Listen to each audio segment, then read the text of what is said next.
TV. औरत से नागिन बनते हुए देखकर उसके होश उड़ जाते हैं। हाय राम, जिसे मैं नाग समझ रही थी वो तो नागिन है। नागिन, और वो भी मेरी बहू। इच्छाधारी नागिन बनी बहू।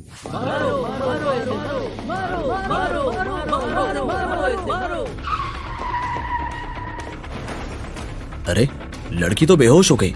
ये लड़की नागिन है नागिन, हम इसको मारे बिना नहीं जाएंगे। आप हमारे रास्ते से हट जाइए।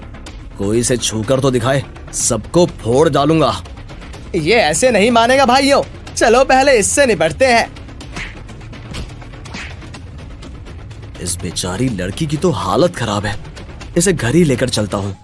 विजय लड़की को घर ले आता है और कुछ देर बाद लड़की को होश आ जाता है। अब कैसी है तबीयत बेटी? ठीक हूँ माँ जी। तुम्हारा नाम क्या है और तुम कहाँ रहती हो? मेरा नाम सोना है माँ जी, और मैं एक अनाथ हूँ। ये कहकर सोना रोने लगती है। रो मत बेटी, इसे अपना ही घर समझो और आराम करो। अब तक तुम भले ही अनाथ रही हो, पर अब अनाथ नहीं रहोगी। सोना पर तरस खाकर सरिता विजय से कहती है, लड़की अनाथ है बेटा, अब क्या करें?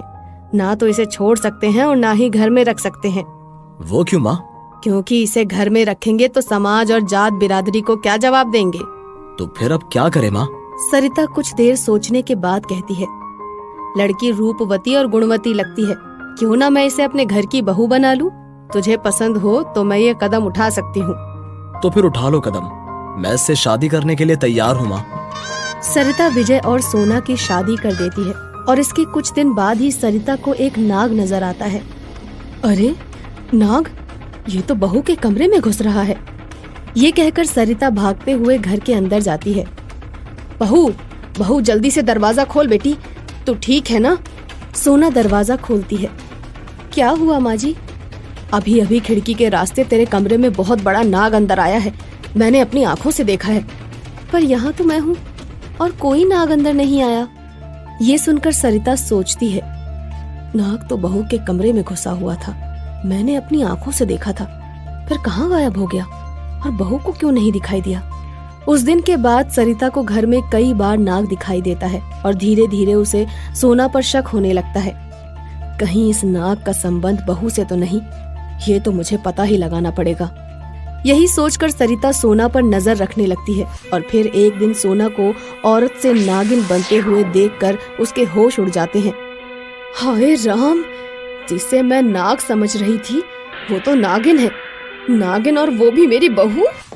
ये कहकर सरिता बाहर की तरफ दौड़ती है और नागिन उसे जंगल की तरफ जाती हुई दिखाई देती है।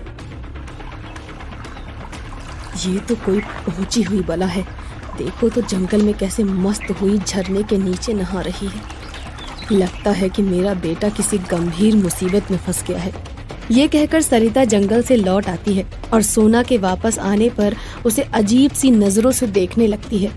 क्या हुआ माँ जी, आप मुझे ऐसे क्यों देख रही हैं? तुम कौन हो? एक नागिन हो ना? माँ जी, जब आपने मुझे नागिन बनते हुए देख ही लिया है तो अब मैं झूठ क्यों बोलूंगी?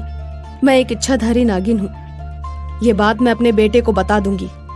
विजय, विजय बेटा, भगवान के लिए ऐसा मत करिए माँ जी, उन्हें ये सब मत बताइए।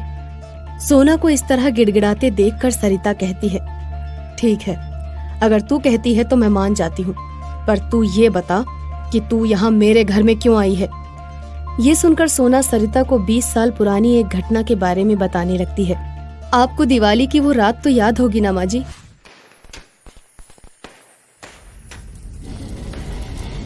माँ, माँ, जल्दी आओ माँ, देखो देखो, आग में सांप जल रहा है। अरे ये तो नाग है, आग में जलकर मर गया बेचारा। रामू, ये तो त्योहार के दिन बहुत बुरा हुआ, अब इसे ले जाकर कहीं दफन कर आओ। जी मालकिन, अभी दफना आता हूँ। मैं उसी नाग की पत्नी हूँ माँ जी, जिसे 20 साल पहले आपके बेटे ने मार दिया था और उन्हें मारने के बाद विदेश चले गए थे। तो फिर 20 साल बाद तुम यहाँ किस लिए आई हो? मैं आपके बेटे को डसकर अपने पति की मौत का बदला लेना चाहती थी, मगर। ये कहते कहते सोना रोने लगती है। मगर क्या? मगर मैंने आपके बेटे की आंखों में अपने पति की सूरत देखी तो मेरा मन बदल गया। मेरे पति की आत्मा आपके बेटे में समा गई है, इसीलिए अब मैं इन्हें नहीं छोड़ सकती। सोना की ये बात सुनकर सरिता सोचने लगती है, घर में नागिन रहेगी तो कभी न कभी तो किसी न किसी को डसेगी ही। इसकी बात का क्या भरोसा, मेरे बेटे को ही डस ले, इसीलिए इसका बंदोबस्त तो करना ही पड़ेगा। तभी उसे पहाड़ी वाले बाबा का ध्यान आता है। आजा, जल्दी से आजा, बच्चे की जिंदगी का सवाल है, जल्दी आ, जल्दी। लो, आ गया बाबा जी। ईश्वर की कृपा से अब तो मेरे लाल के प्राण ही बच गए। पहाड़ी वाले बाबा का ध्यान आते ही सरिता सोचती है, अब तो बाबा ही इस नागिन से छुटकारा दिला सकते हैं। आज ही बाबा को बुलाती हूँ। यही सोचकर सरिता बाबा को अपने घर बुलाती है और बाबा सोना को देखते ही चौंक जाता है। तू तो मणि वाली नागिन है, तुझे तो मैं सालों से तलाश रहा था, आज मिली है, नहीं छोड़ूंगा तुझे।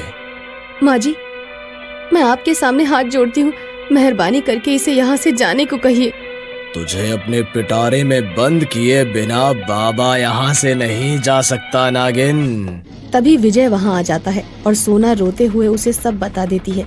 सोना की बात सुनकर विजय को बाबा पर बहुत गुस्सा आता है। बाबा जी, चोला महात्मा का और काम हैवान का, क्या इस मासूम पर आपको दया नहीं आती? बेटा, एक नागिन को घर में कैसे रख सकते हैं? चुप करो। नागिन नागिन नागिन, अब ये मेरी पत्नी है और मैं इसके बिना एक पल भी नहीं जी सकता। विजय की ये बात सुनकर बाबा के दिल में प्यार और इंसानियत का झरना फूट पड़ता है। उधर सरिता को भी सोना पर तरस आने लगता है। बेटा, हो सके तो मुझे माफ करना। मणि के लालच में आकर मैं हैवानियत पर उतर आया था।